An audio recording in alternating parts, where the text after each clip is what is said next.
Hello and welcome back to Through the Trapdoor. I'm Emily. And I'm Katie. And this is our podcast where we read you Harry Potter fanfiction. And we're at the end of our first story. Oh, that's such a good story. I don't want it to end. I know. I can't believe it's already chapter 13. I don't even know. We've been so committed. Yeah. So for those of you who have bared with us the last few weeks, we want to thank you because I'm sure you noticed the weird snowy noise in the background in addition to all the regular weird house noises that you hear. I know, and our voices being quieter or louder or strange. Yeah. Turned out we had a broken microphone. Now we have a new one. Yeah, they sent us a new one, so all better. Yeah, so anyway, thank you guys for bearing with us for the last few weeks while we struggled with our microphone issues. And we are so happy to have our new one back for the last episode. Yes. So it's all better. We're going to sound so much nicer. No more weird snow. Oh, also, we reviewed one of our favorite podcasts, Fanatical Fix, and Yes. they shouted us out on they shouted our review out on their podcast, and then they followed us on Twitter and Instagram, and we are thrilled. We love you guys excited.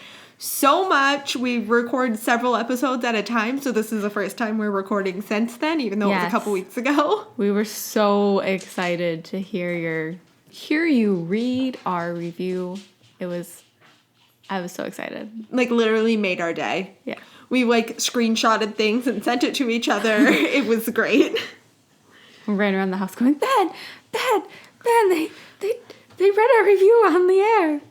I played it for my husband. I'm like, Nick, listen to this. Listen. That's our review. That's us. They're talking about us. So excited. So thank you, guys. We love you. Yes. And we hope you listen. We hope that one day we can do a storytelling collection together. That would be marvelous. If all four of us read a short story, that would be the best thing ever. Yeah. So, do we want to recap? Yes. So let's see what happened. They went to Diagon Alley. They got a wand. They went to the joke shop. And Dudley met Portrait Fred. And found out he died in the war, but Yes. he seems fine about it. Yep. That George had a small child named Fred with Angelina. Mm-hmm. Yeah, I think that's where we left things. Yeah, I think that was pretty much the gist of it. They both got their wands. Albus seemed to be upset about the wood his wand was made out of. It was made out of yew, which I know that you read that to me, but I no longer remember what happened. It was something about power and something, I don't know. But then I think it's just because it's the same wood Voldemort's wand was made out of. Probably. So, there's that. All right, here it is, chapter 13, Letting Go. My final chapter. You look so good, Will, Diane cooed when she returned home from work. Will was standing on the living room coffee table, showing off his wizard robes to Mari, Petunia, and Dudley when he spotted his mother. Hey, Mom, look it! The blonde wizard spun around on the Dursleys' oak table, his robes spinning around him like a skirt. I like that they specified the wood. And it was like a skirt. Well, that's always how I pictured robes. Yes. It's very billowy and flowy, and I feel like every time in the movie they're like wearing a pants shirt and like a bathrobe. Yep. For once, Diane ignored the fact her son was standing on the furniture as she set her purse on the floor. You look stunning, Will. Not how I would describe my child, my boy, but okay. Whatever. She chuckled, tugging on the hem of Will's black cloak. But do wizards really wear the pointed hats? Will pouted when his mother pointed out the pointed hat on his head, not appreciating the humor as much as the rest of the family. Yes, we do. It even says in my letter, one pointed hat, black, for daily wear. At this, Dudley laughed. He's right, Diane. As proof, the older blonde held up Will's list of requirements for Diane to read. The tired brunette sat next to her husband, taking the letter from Dudley. Where on earth did you get this stuff again? Diagon Alley. Diane rolled her eyes at Dudley. That helps a lot. Where was this place anyways? That is exactly. Thanks. Yeah. I don't know where that is. Yeah. More information, please. Like a town, street, like City, narrow country. it down. I don't know. Apparently, this was enough to send Will into an overly detailed account of Harry's arrival with Al and how Al lost his eyebrow and how Harry had taken them all to an alley in London and how Will could see the leaky cauldron when Dudley and Petunia couldn't and how Harry had attracted everyone's attention in the leaky cauldron and how they had met Teddy again and how Harry had made a brick wall turn into an archway to Diagon Alley. Will was still rambling when Diane gave a tired look to Dudley. Next time you go, work a full shift and I'll go on the magical shopping spree. That's probably something I would say as well. Fact. Mari giggled, tugging on Dudley's trousers. Me too! I want to shop and get a wand too! Dudley and Diane shared a look, not wanting to tell their daughter that Mari wouldn't be getting a wand. Luckily for them, Will provided enough distraction to Mari that she promptly forgot what she had said. If I was 9, I would not promptly forget what I had just said. Agreed. I would keep going back to the, why can't I have a wand? Yep. And the perfect argument would be, well, you're not 11. You have to be 11 to get a wand. And then when 11 rolled around and you didn't get your letter, then you sit down and have the wizard talk. You're not magical. We're very I'm so sorry. Yeah. Well, at least now we can relax until he goes to school. Diane gave a tired chuckle, leaning against Dudley. Out of habit, Dudley began to play with Diane's hair until we take him to the train. At King's Cross? Dudley nodded. Yes, but at platform 9 3/4. Of course it would be something outrageous. Diane rolled her eyes. This time, I will figure out where it is. It can't be that hard, right? A passage of time. Are we there yet? No, Will, not yet. Now are we there? Diane groaned. I expect this from Mari, but not you, Will. They're literally 2 years apart. Calm down. Also, I wouldn't expect that from a 9-year-old. No. Dudley chuckled. Just be glad Mum took Mari to school instead of her riding with us. I don't even want to think about this car ride with both of them whining. Mom, Will patted, I'm not whining. And what do you call that? That's whining. I'm just eager. It was at that time Dudley rolled his eyes. Will may have looked like Dudley, but the boy had received his mother's determination and stubbornness. We're here. Apparently, neither Will nor Diane heard Dudley as they continued to bicker. The blonde man sighed before getting out to unload Will's trunk from the car, taking special care to avoid moving Will's owl too much. For some reason, the bird still gave Dudley the chills, especially after he had supposedly insulted her on the day Will named her. I've decided what to name her. Dudley could remember the day that Will had announced to the family that his owl finally had a name besides Owl. Diane was oddly all right with the owl once she had learned that the owl was smart enough not to bring dead things into the house. Oh, what did you think of? She asked. Will had grinned proudly, declaring, Nike! Dudley, who had been half asleep at the time, mumbled stupidly, like the trainers? I mean, that would be my first, question. Really? The shoes? Yeah. It had been at this point that Nike began to screech at Dudley, flapping her wings violently against her cage. It had been the first outburst the bird had had, and it nearly scared the entire family, including Petunia, whose curlers almost fell out of her hair.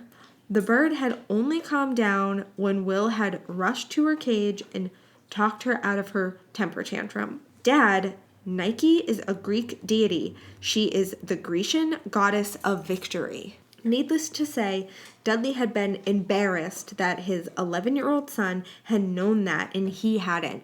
But now Dudley could see that Will and Diane had stopped bickering and had finally gotten out of the car. Thankfully, Will was holding Nike. "Is this everything?" Diane asked Will, double-checking that there were no more bags in the car. Will nodded. "Yes, Mom. That's good. Do you have your Diane started to ask her son, but Dudley quieted her, casting a weary eye on the people around him. Diane bit her lip sheepishly, casting a knowing look at Will, who nodded, patting his coat pocket to show that he in fact did have his wand on him. Dudley nodded back at Will. "Right. Shall we get going then? Will, what time does your ticket say you need to leave?" The smaller blonde quickly retrieved his ticket from his pocket. "It says 11 o'clock sharp on platform 9 3/4. 9 3/4? Diane shook her head. "I'm still trying to imagine how one would... Good morning, Dursley family!" The three Dursleys turned to face Harry, who was helping Albus and James with their own trunks. "Ow!" Will's grin got bigger than Dudley had ever imagined it could. The smaller Potter boy smiled back at Will. "Hey, Will! You ready for the train ride?" Dudley could have sworn he heard Diane mutter beside him. So they were going on trains? She didn't get that before. Like, this is the first time that you're, like, thinking about the train. Like, I don't understand. You're at a train station. Why would they not go on a train? Like... Why would you leave from a train station if you're not going on a train? Yeah, I get it. They're wizards. But there's a lot of them that need to travel at once. Yeah, it makes sense. Ginny, who was holding Lily's hand, looked out to the road. "We're just waiting for my idiot brother and his family before we head to the platform." The red-haired woman trailed off, and Dudley could see why. A small red car sped into a parking spot in the front section. Stepping out of the car was a tall, lanky, red-haired man. "I told you we wouldn't be late, Hermione," he laughed, puffing out his chest in pride. Hermione, a bushy-haired brunette, was not amused. "You almost got us killed, Ronald." "But I didn't," Ronald grinned stupidly. "Now come on, Harry and Gin are waiting." After some bustling with a trunk and their own two children, Ron and Hermione made their way over to the group waiting for them. Ron grinned as he clapped Harry on the shoulder. "Another year, another kid, right, Harry?" I don't like this Ron at all. "Me either." Do not care for him.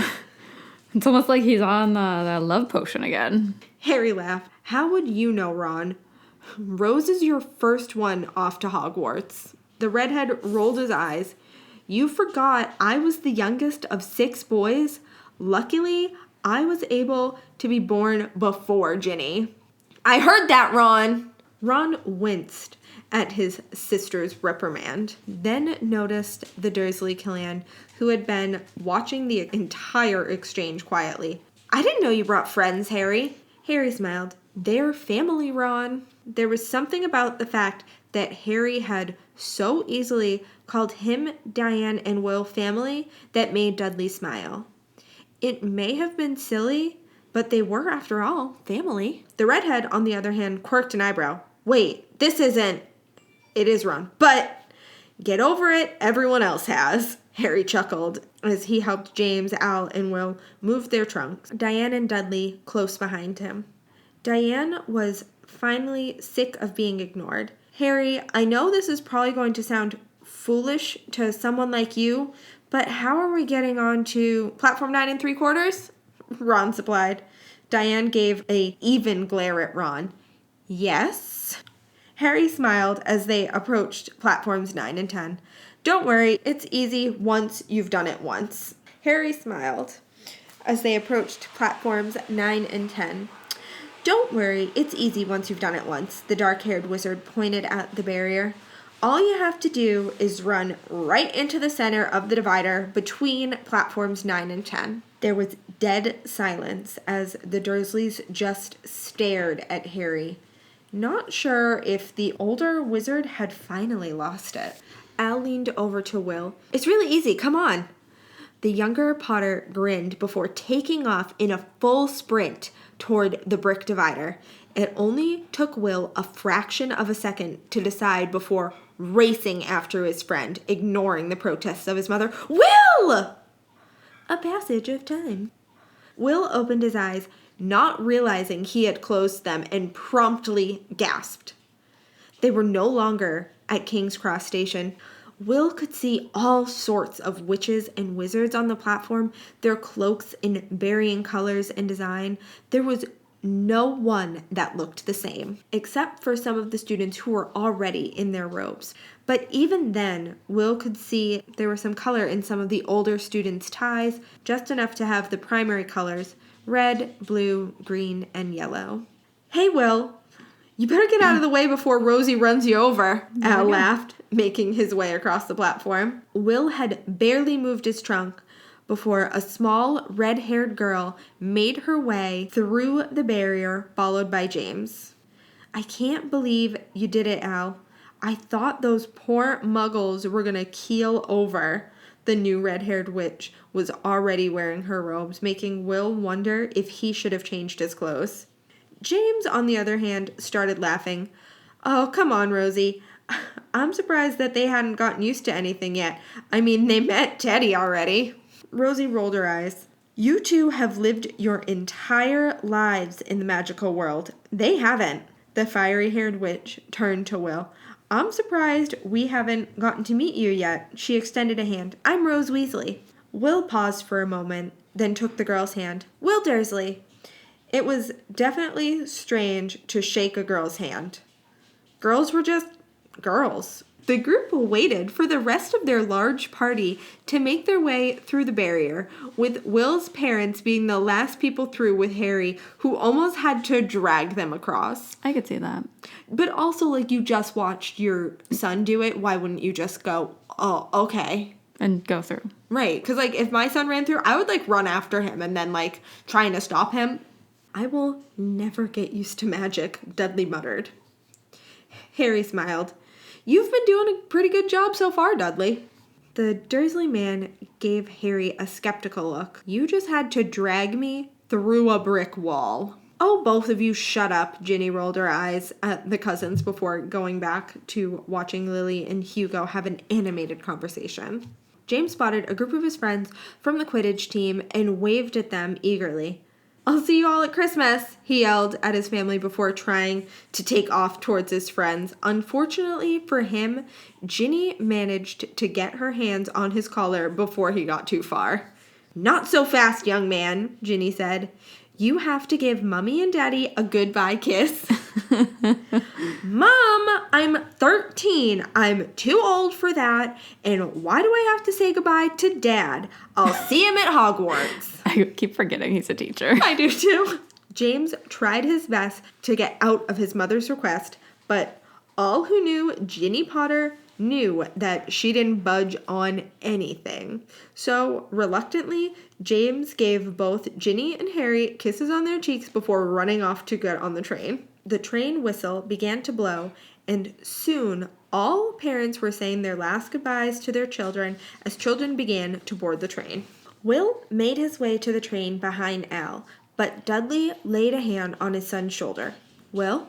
The Dursley men looked at each other for a moment before Dudley finally found his voice again. "Will, I just want you to know that I'm really proud of you. I may not be able to understand everything as fast as you will, but that doesn't change the fact that you're my son." Dudley took a deep breath, trying to find the right words. "I knew you were always special, but I guess even I couldn't imagine how special you would be. You've grown so much just within the past few months. I'm almost afraid to see how much you'll grow at Hogwarts." He tried to laugh, but it came out as a half-hearted chuckle.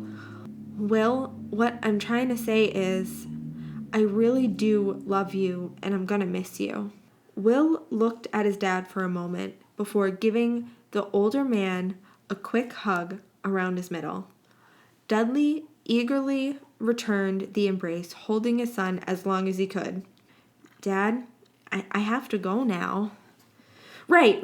Reluctantly, Dudley released his hold on Will, who then boarded the train. He hadn't realized that accepting Will as a wizard and letting him go were two different things, and both were just as hard.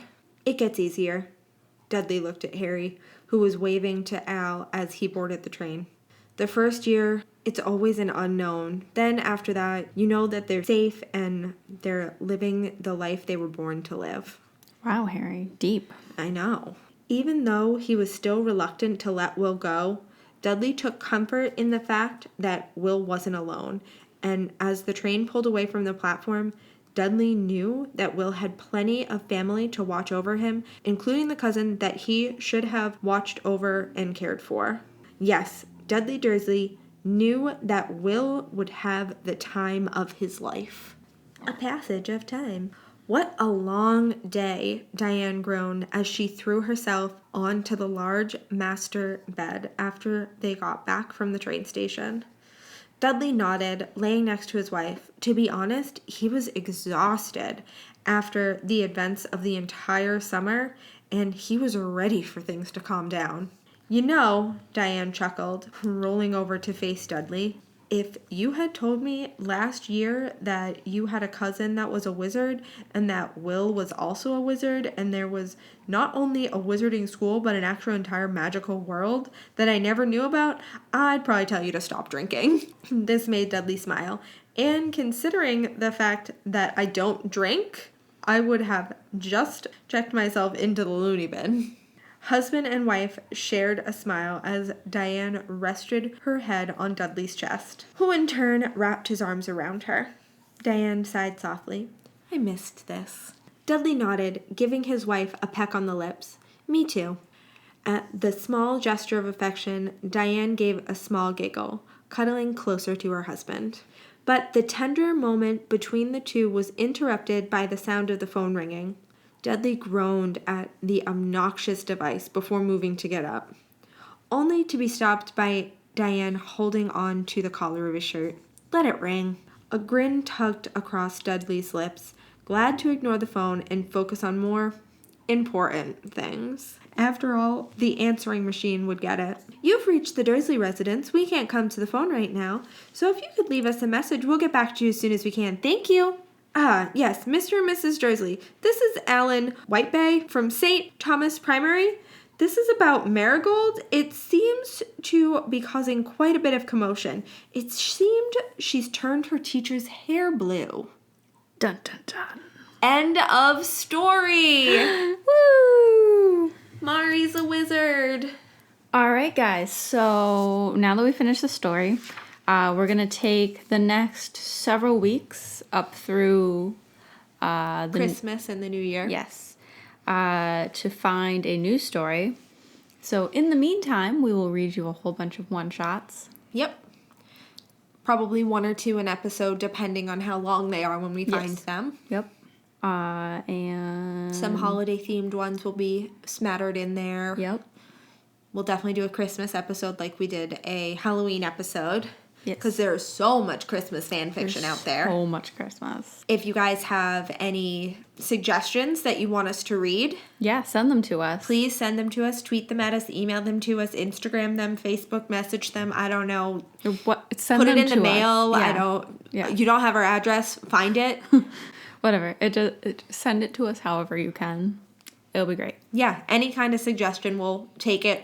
And we'll read it, even if it's not right for here. We're going to read it. So send it to us. We're pretty open to stories. So yeah. It might get weird. It's definitely going to get weird. I've got a couple stories that are like kind of out there.